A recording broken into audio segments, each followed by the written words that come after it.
দুনিয়াতে আমরা আসছি একা, যাব একা, কেউ কারো জন্য নয়।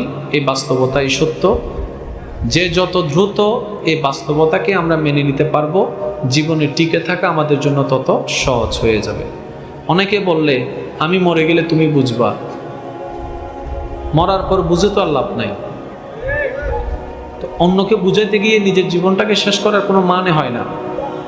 আপনার রব আপনাকে জীবন দান করেছেন, এই জীবনের পরিপূর্ণ হিসাব আপনি আপনার রবকে বুঝাই দিবেন, বাস এখানে ডিল ফাইনাল।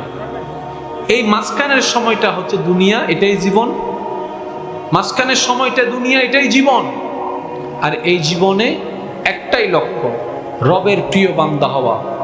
মানুষের প্রিয় হওয়ার দরকার নেই, আপনি রবের প্রিয় হওয়া শুরু করুন, সমস্ত মানুষ আপনাকে ভালোবাসা শুরু করে দিবে। সুবহানাল্লাহ। আর একজন মানুষ কখনো সবার প্রিয় হতে পারে এটা আশা করাটাও বোকামি।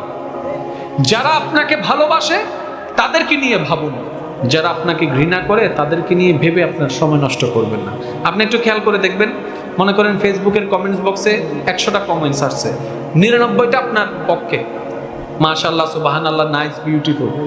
একটা যদি একটু উল্টা ফুলটা থাকে, আপনার মনোযোগ দেখবেন যে ওই একটার দিকেই যাবে।